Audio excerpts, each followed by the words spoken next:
हाँ जी, नमस्कार दोस्तों। स्वागत है आप सबका एक बार फिर से फिनोटेक यूट्यूब चैनल पर। दोस्तों, आज के इस वीडियो में हम देखेंगे कि सीनियर सिटीजन सेविंग स्कीम के बारे में जो लोगों के मन में गलत धारणाएं हैं, गलत फहमियाँ हैं या मिसकंसेप्शंस हैं, उनके बारे में। हमने एक वीडियो बनाया था सीनियर सिटीजन सेविंग स्कीम के बारे में।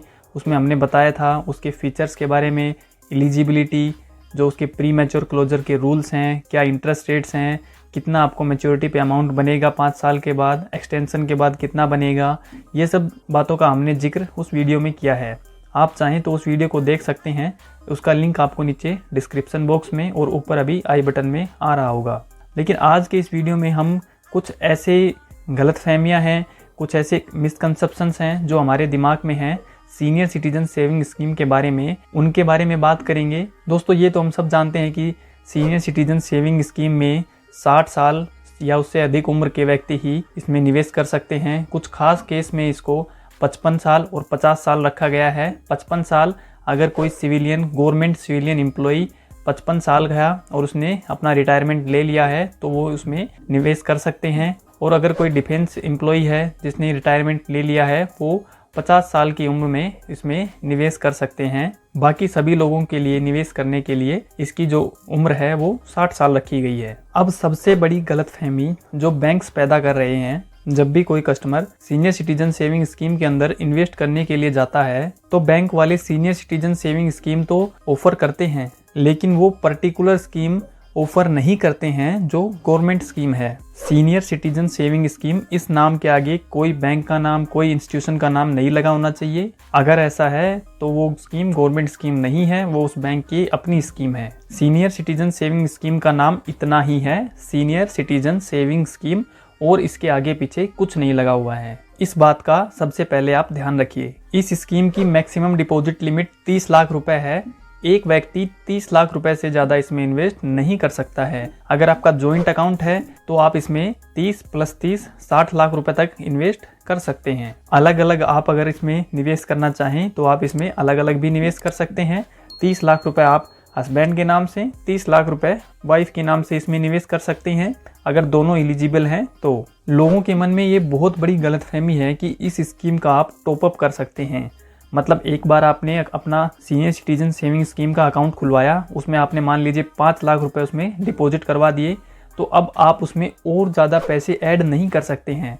आपने जो 5 लाख रुपए डिपॉजिट करवाए हैं वो 5 साल बाद मैच्योर हो जाएंगे। इसके अंदर आप कोई भी एडिशनल इसमें इन्वेस्टमेंट नहीं कर सकते हैं। अगर आपको और ज़्यादा इन्वेस्ट करना है, मैक्सिमम लिमिट 30 लाख रुपए है, आप और इसमें इन्वेस्ट कर सकते हैं, लेकिन उसके लिए आपको अलग से दूसरा सीनियर सिटीजन सेविंग स्कीम का अकाउंट ओपन करवाना होगा और उसमें आपको अपना ये अमाउंट डिपॉजिट करना होगा।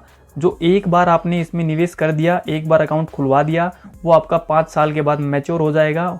उसमें आप कुछ भी और एडिशनल जो इन्वेस्टमेंट है वो ऐड नहीं कर सकते। एडिशनल ऐड करने के लिए आपको दूसरा saving scheme, senior citizen saving scheme का दूसरा अकाउंट ओपन करवाना होगा। नंबर ऑफ अकाउंट आप कितने भी खोल लीजिए, 2, 3, 4, 5, 10, 12, लेकिन जो इसकी मैक्सिमम डिपॉजिट लिमिट है इन सब अकाउंट्स की मिला के वो 30 लाख रुपए के ऊपर नहीं जानी चाहिए। अच्छा, अब अगली जो गलतफहमी है वो ये रहेगी कि इन सभी अकाउंट्स की जो मैच्योरिटी डेट है वो सेम रहेगी। नहीं, ऐसा बिल्कुल नहीं है। आपने जो अकाउंट आज खुलवाया है वो आज से 5 साल बाद मैच्योर होगा। जो आपने 6 महीने पहले खुलवाया था वो उस डेट से 5 साल बाद मैच्योर होगा, और जो अकाउंट आप 6 महीने बाद खुलवाएंगे वो उसकी 5 साल के बाद मैच्योर होगा। पॉइंट यहाँ पर यही है कि जिस दिन आपने अकाउंट खुलवाया है वो उसके 5 साल के बाद मैच्योर होगा। चाहे कितने भी आपने अकाउंट खुलवाए हों, वो अपने जिस दिन आपने अकाउंट खुलवाए हैं उसके 5 साल बाद मैच्योर हो जाएंगे, सारे एक साथ मैच्योर नहीं होंगे। अगली गलतफहमी या सवाल ये हो सकता है कि क्या कोई विडो अपने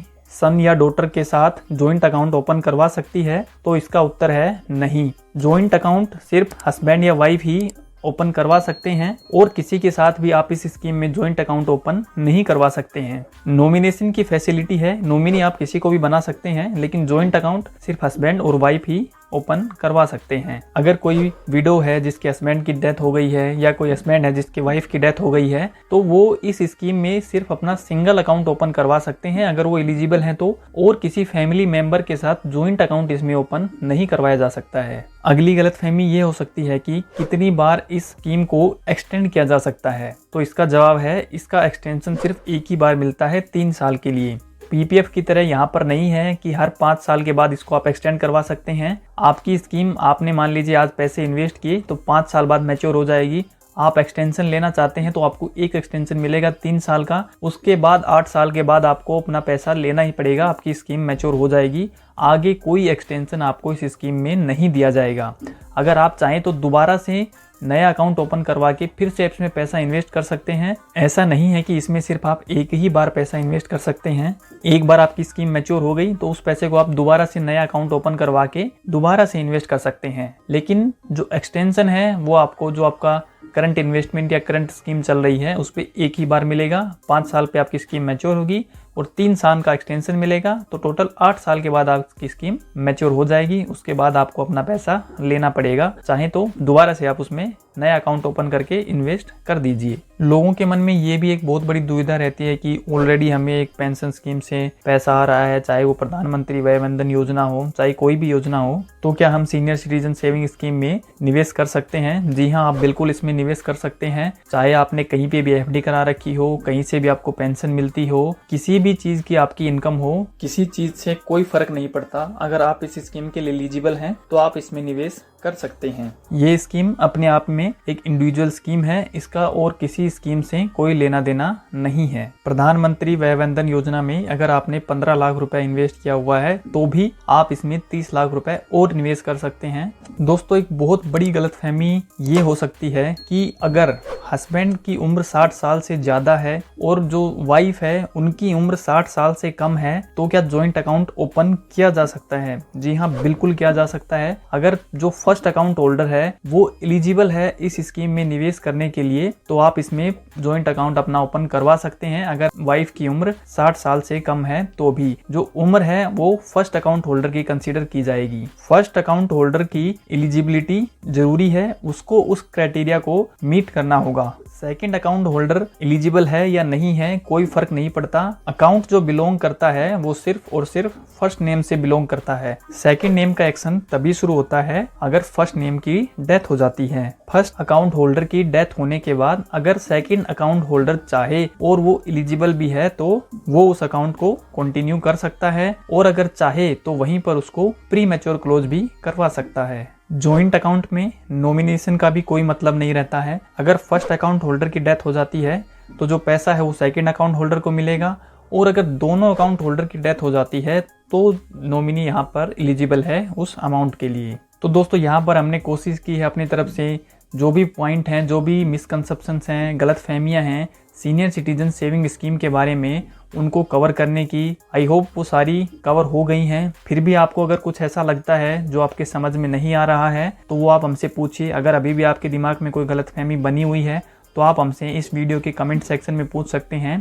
हम उसका रिप्लाई जल्द से जल्द देंगे और आपकी इस गलतफहमी को दूर करने का प्रयास करेंगे। हमारे दिमाग में जो भी इसके बारे में गलतफहमियां आ रही थी वो हमने यहाँ पर इस वीडियो में बता दी हैं। आई होप बताई हुई जानकारी आपको अच्छी लगी है तो वीडियो को लाइक शेयर ज़रूर कीजिएगा।